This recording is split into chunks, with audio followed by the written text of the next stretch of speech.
प्रिय देशवासियों, नमस्कार। हम सभी ने बीते दिनों में देश का सामर्थ्य और उसका संयम दोनों देखा है। मैं सबसे पहले भारत की पराक्रमी सेनाओं को, सशस्त्र बलों को, हमारी खुफिया एजेंसियों को, हमारे वैज्ञानिकों को, हर भारतवासी की तरफ से सैल्यूट करता हूं। हमारे वीर सैनिकों ने ऑपरेशन सिंदूर के लक्ष्यों की प्राप्ति के लिए असीम शौर्य का प्रदर्शन किया। मैं उनकी वीरता को, उनके साहस को, उनके पराक्रम को आज समर्पित करता हूं हमारे देश की हर माता को, देश की हर बहन को और देश की हर बेटी को ये पराक्रम समर्पित करता हूं। साथियों, 22 अप्रैल को पहलगाम में आतंकवादियों ने जो बर्बरता दिखाई थी, उसने देश और दुनिया को झकझोर दिया था। छुट्टियां मना रहे निर्दोष मासूम नागरिकों को धर्म पूछकर उनके परिवार के सामने, उनके बच्चों के सामने बेरहमी से मार डालना, यह आतंक का बहुत बीभत्स चेहरा था, क्रूरता थी। ये देश के सद्भाव को तोड़ने की घिनौनी कोशिश भी थी। मेरे लिए व्यक्तिगत रूप से ये पीड़ा बहुत बड़ी थी। इस आतंकी हमले के बाद सारा राष्ट्र, हर नागरिक, हर समाज, हर वर्ग, हर राजनीतिक दल एक स्वर में आतंक के खिलाफ कड़ी कार्रवाई के लिए उठ खड़ा हुआ। हमने आतंकवादियों को मिट्टी में मिलाने के लिए भारत की सेनाओं को पूरी छूट दे दी और आज हर आतंकी, आतंक का हर संगठन जान चुका है कि हमारी बहनों बेटियों के माथे से सिंदूर हटाने का अंजाम क्या होता है। साथियों, ऑपरेशन सिंदूर ये सिर्फ नाम नहीं है, ये देश के कोटि कोटि लोगों की भावनाओं का प्रतिबिंब है। ऑपरेशन सिंदूर न्याय की अखंड प्रतिज्ञा है।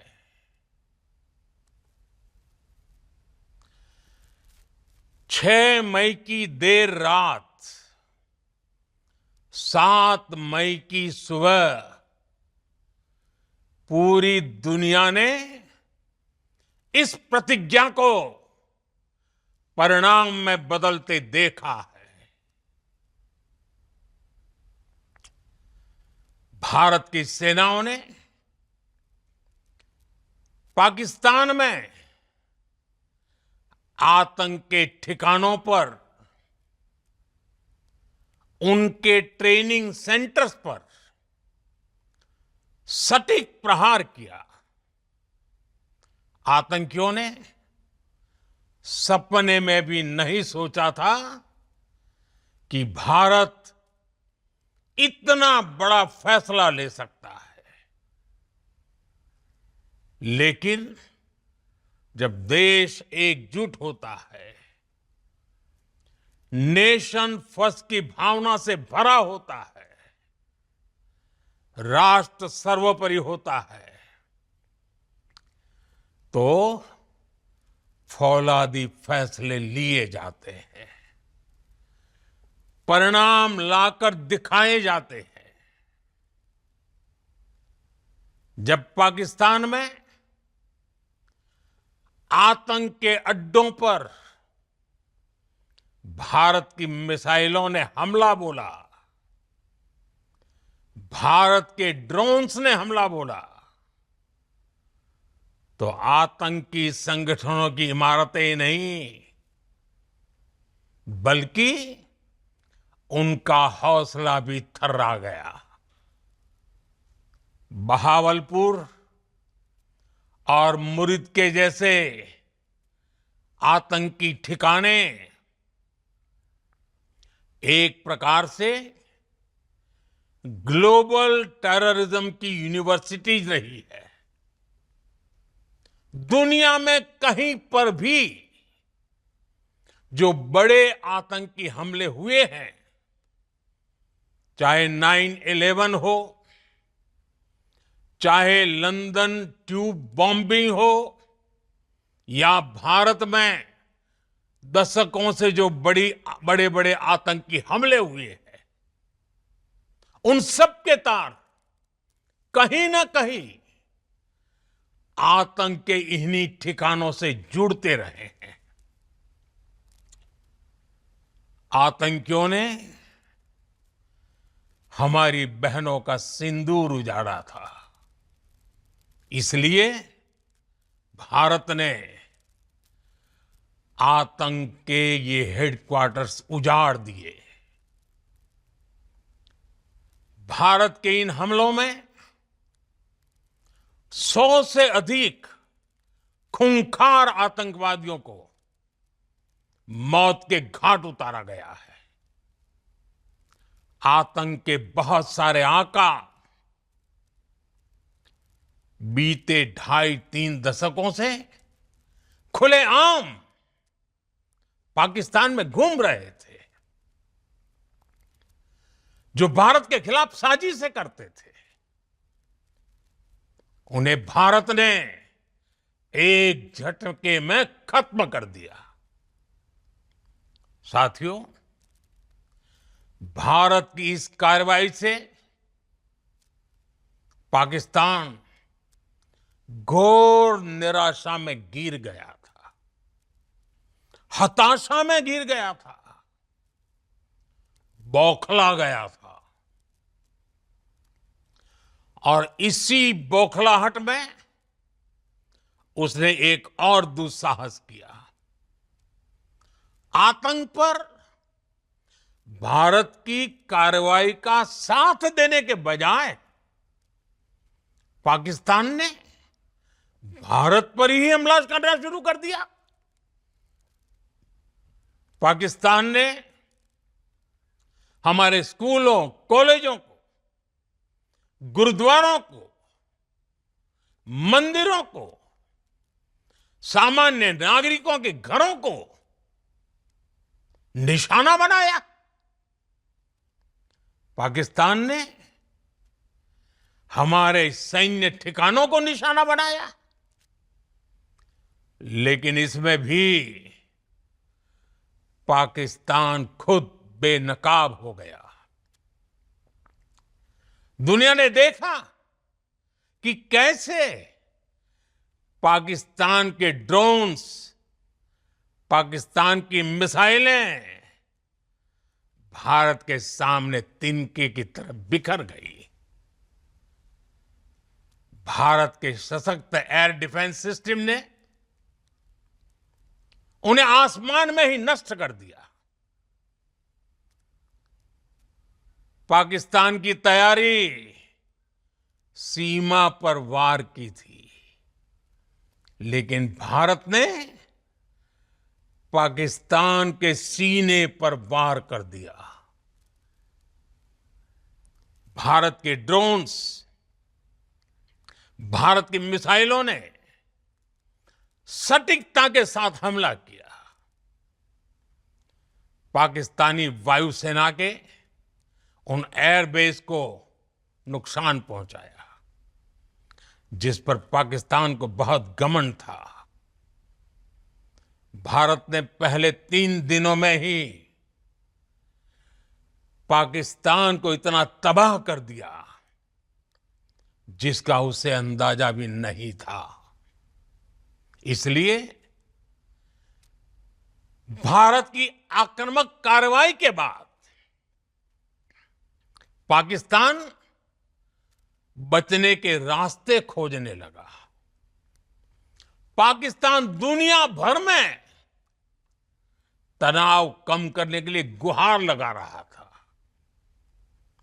और बुरी तरह पीटने के बाद इसी मजबूरी में 10 मई की दोपहर को पाकिस्तानी सेना ने हमारे डीजीएमओ को संपर्क किया। तब तक हम आतंकवाद के इंफ्रास्ट्रक्चर को बड़े पैमाने पर तबाह कर चुके थे। आतंकियों को मौत के घाट उतार दिया गया था। पाकिस्तान के सीने में बसाए गए आतंक के अड्डों को हमने खंडहर बना दिया था। इसलिए जब पाकिस्तान की तरफ से गुहार लगाई गई, पाकिस्तान की तरफ से जब ये कहा गया कि उसकी ओर से आगे कोई आतंकी गतिविधि और सैन्य दुस्साहस नहीं दिखाया जाएगा, तो भारत ने भी उस पर विचार किया। और मैं फिर दोहरा रहा हूं, हमने पाकिस्तान के आतंकी और सैन्य ठिकानों पर अपनी जवाबी कार्रवाई को अभी सिर्फ स्थगित किया है। आने वाले दिनों में हम पाकिस्तान के हर कदम को इस कसौटी पर मापेंगे कि वो क्या रवैया अपनाता है। साथियों, भारत की तीनों सेनाएं, हमारी एयरफोर्स, हमारी आर्मी और हमारी नेवी, हमारी border security force BSF, Bharat के अर्धसैनिक बल लगातार अलर्ट पर है। सर्जिकल स्ट्राइक और एयर स्ट्राइक के बाद अब ऑपरेशन सिंदूर आतंक के खिलाफ भारत की नीति है। ऑपरेशन सिंदूर ने आतंक के खिलाफ लड़ाई में एक नई लकीर खींच दी है। एक नया पैमाना, न्यू नॉर्मल तय कर दिया है। पहला, भारत पर आतंकी हमला हुआ तो मुंह तोड़ जवाब दिया जाएगा। हम अपने तरीके से, अपनी शर्तों पर जवाब देकर रहेंगे। हर उस जगह जाकर कठोर कार्रवाई करेंगे जहां से आतंक की जड़ें निकलती हैं। दूसरा, कोई भी न्यूक्लियर ब्लैकमेल भारत नहीं सहेगा।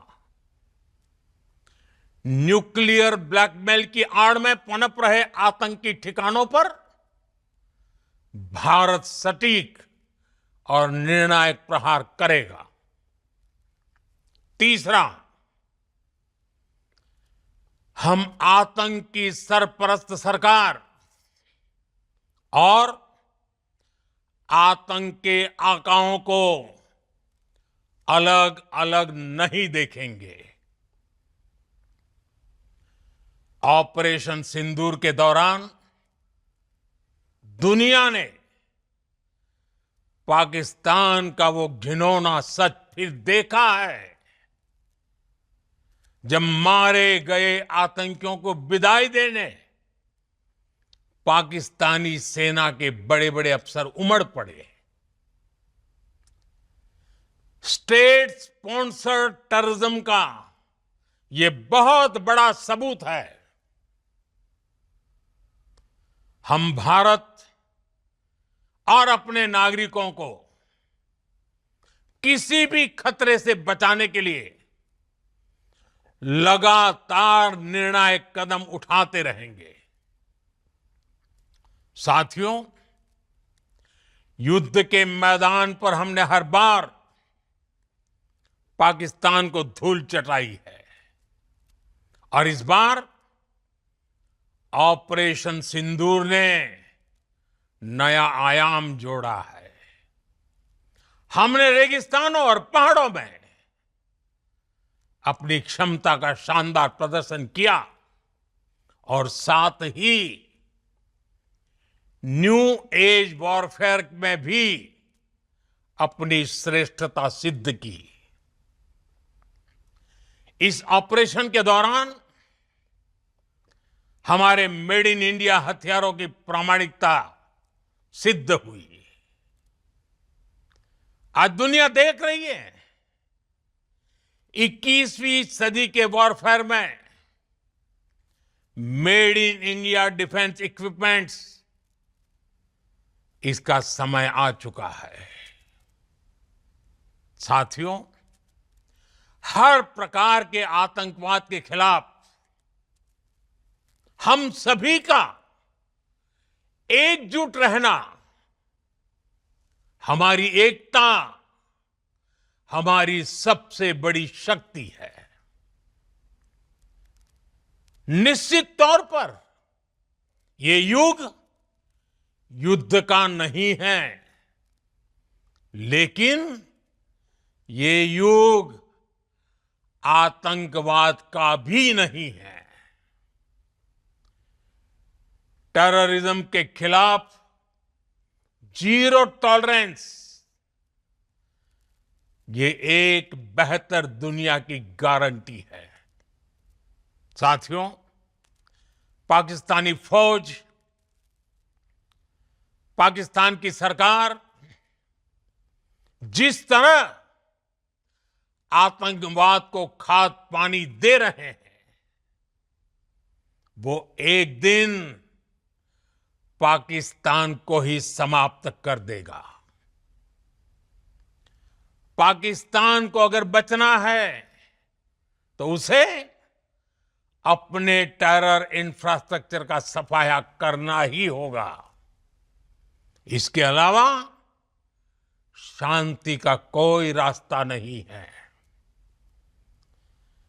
भारत का मत एकदम स्पष्ट है। टेरर और टॉक एक साथ नहीं हो सकते। टेरर और ट्रेड एक साथ नहीं चल सकते और पानी और खून भी एक साथ नहीं बह सकता। मैं आज विश्व समुदाय को भी कहूंगा, हमारी घोषित नीति रही है अगर पाकिस्तान से बात होगी तो टेररिज्म पर ही होगी। अगर पाकिस्तान से बात होगी तो पाक ऑक्युपाइड कश्मीर पीओके उस पर ही होगी। प्रिय देशवासियों, आज बुद्ध पूर्णिमा है। भगवान बुद्ध ने हमें शांति का रास्ता दिखाया है। शांति का मार्ग भी शक्ति से होकर जाता है। मानवता शांति और समृद्धि की तरफ बढ़े, हर भारतीय शांति से जी सके, विकसित भारत के सपने को पूरा कर सके, इसके लिए भारत का शक्तिशाली होना बहुत जरूरी है। और आवश्यकता पड़ने पर इस शक्ति का इस्तेमाल भी जरूरी है। और पिछले कुछ दिनों में भारत ने यही किया है। मैं एक बार फिर भारत की सेना और सशस्त्र बलों को सैल्यूट करता हूं। हम भारतवासी के हौसले, हर भारतवासी का एकजुटता का शपथ, संकल्प, मैं उसे नमन करता हूं। बहुत बहुत धन्यवाद। भारत माता की जय। भारत माता की जय। भारत माता की जय।